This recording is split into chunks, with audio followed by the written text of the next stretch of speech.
মাসুদ ভাই এতদিন অমুকের দখলে ছিল, এখন অমুকে দখলে নিয়ে গেছে।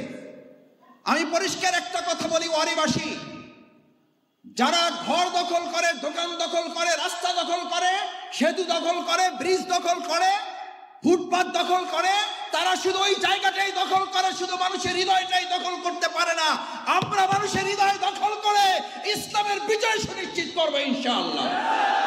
তারা দখল করবে বাজার, তারা দখল করবে দোকান, তারা দখল করবে আমাদের হিন্দুদের উপাসনালয়, আমরা দখল করবে এই মানুষদের হৃদয়।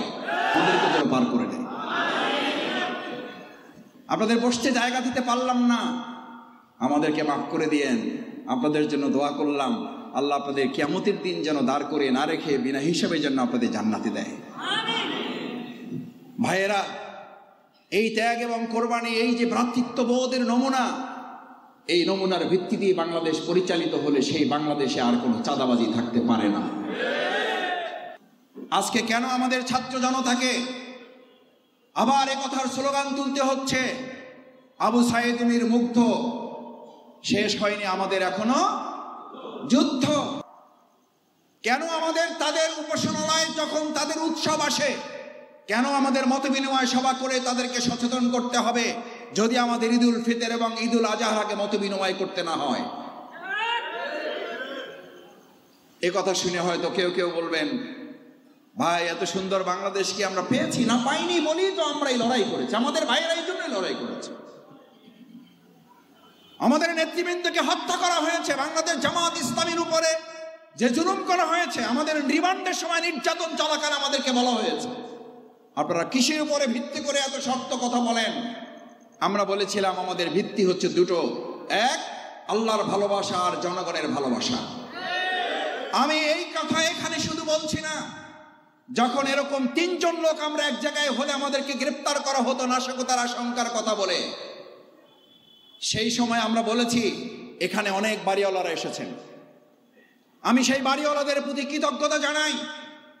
এই আপনাদের পাশেই শাপলা চত্বরে আমরা দিনের পর দিন, মাসের পর মাস, বছরের পর বছর বুকে গুলে ধারণ করে আমরা মিছিলের জন্য রাজপথে বেরিয়ে এসেছি।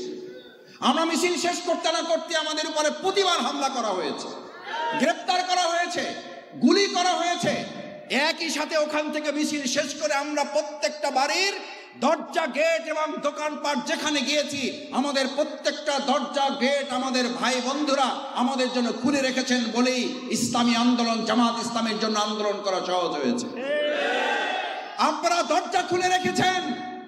আজ আসমানের মালিক আল্লাহর কাছে দোয়া করি, আল্লাহ এই ওয়ারি সহ গোটা বাংলাদেশে জামাত ইসলামী ইসলামী আন্দোলনের জন্য, এই আন্দোলনকারীদের জন্য আপনারা যারা আমাদের জন্য দরজা খুলে রেখেছেন, আল্লাহ তাআলা কাল কিয়ামতের দিনে যেন জান্নাতের দরজা আপনাদের জন্য মুক্ত করে দেন। বাংলাদেশ জামাত ইসলামের একটা ঘর কিংবা একটা অফিস আপনারা বন্ধ করেছিলেন, আর বাংলাদেশের 18 কোটি মানুষের দরজা তারা তাদের বুক, হৃদয় খুলে আমাদের জন্য মুক্ত করে দিয়েছে। আমি এখন অবাক হই, আমার কাছে বলে অনেকে, আসল প্রতিযোগিতায় আমাদের হৃদয় দখল করা এই আন্দোলনের সাথে পৃথিবীর কোন শক্তি মোকাবেলা করতে পারবে না।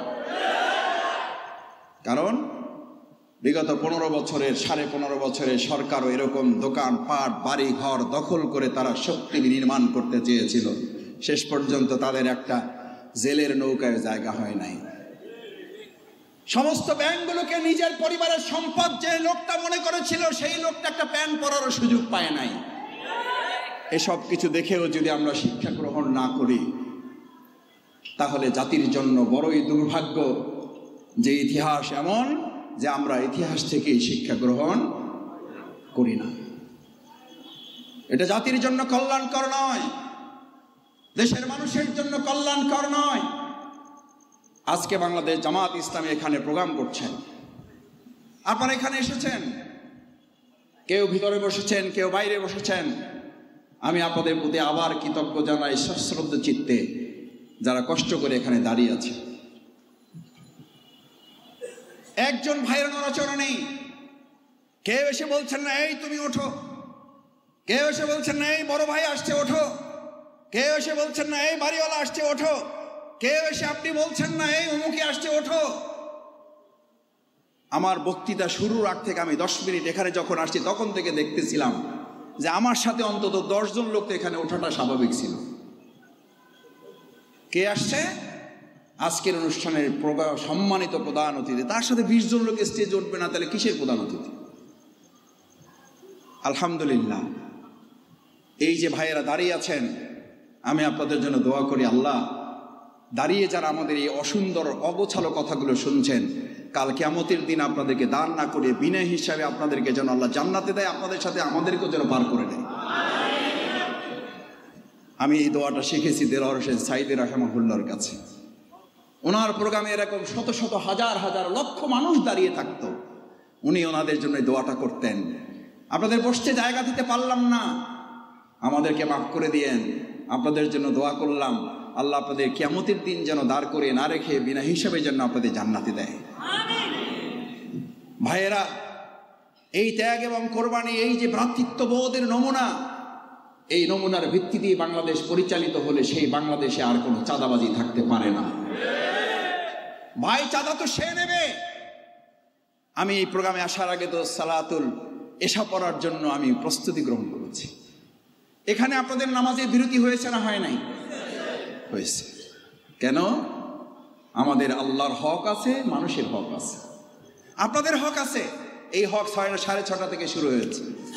এখানে যদি আল্লাহর হক এই প্রোগ্রামের বাসী, এই প্রোগ্রামের কর্তৃপক্ষ ম্যানেজ না করে, এই ব্যাপারে সচেতন না থাকে, আমি আপনাদের কাছে একটা কথা জিজ্ঞেস করতে চাই ভাইয়েরা, পরিষ্কার বুঝেন, এটার জন্য কোনো মাস্টার ডিগ্রি করা লাগবে না, এটার জন্য মুহাদ্দিস মুফতি হতে হবে না,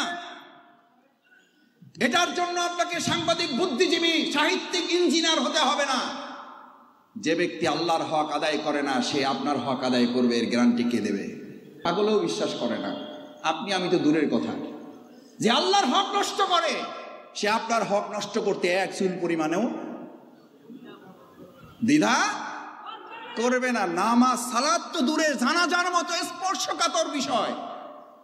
আমি দাঁড়িয়েছি একসাথে 12 দল 13 দল, অমুক মঞ্চ তমুক মঞ্চ, আলহামদুলিল্লাহ আন্দোলন সংগ্রামের কারণে এক কাতারে দাঁড়াতে হয়েছে, জানাজার কাতারেও দাঁড়াতে হয়েছে। আমি বললাম যে ভাই তাহলে আপনি দাঁড়ান, আমি উজু করে আসি। কয় মাসুদ ভাই তাহলে উজু করতে পারবে না, এসে জায়গা পাবেন না। আল্লাহ ভালো জানেন যে আদৌ উনি উজু সহ সালাত জানাজা আদায় করেছেন নাকি উজু ছাড়াই চালিয়ে দিয়েছেন। কারণ যে আল্লাহর হক নষ্ট করে, সে আপনার হক নষ্ট করতে দ্বিধা করবে না। আমি অনেক সময় জিজ্ঞেস করি, ভাইয়েরা, সহযোগী ভাইয়েরা, আমার বন্ধুরা, আমার এলাকার সম্মানিত গণ্যমান্য ব্যক্তিবর্গ এসেছেন, আমি অনেকের কাছে বিনয়ের সাথে জিজ্ঞেস করি, ভাইয়েরা, একটা প্রোগ্রামের লক্ষ মানুষ আসে, বিরাট বিরাট নেতা নেতৃবৃন্দ বক্তব্য রাখেন, মুসলিমদের একটা বক্তব্যের মধ্যে 1 ঘন্টা 1.5 ঘন্টা আলোচনা হয়, 2 ঘন্টার প্রোগ্রাম হয়। ওই 2 ঘন্টার প্রোগ্রামে যদি 2 সেকেন্ডের জন্য এক আল্লাহ আল্লাহ রসুল, দুনিয়ার পাশে পরকালের কথা যখন সেখানে উচ্চারিত না হয়, ওটা আসলে কোনো প্রোগ্রাম না, ওটা হচ্ছে মুসলিমদের সাথে প্রতারণা করার শামিল।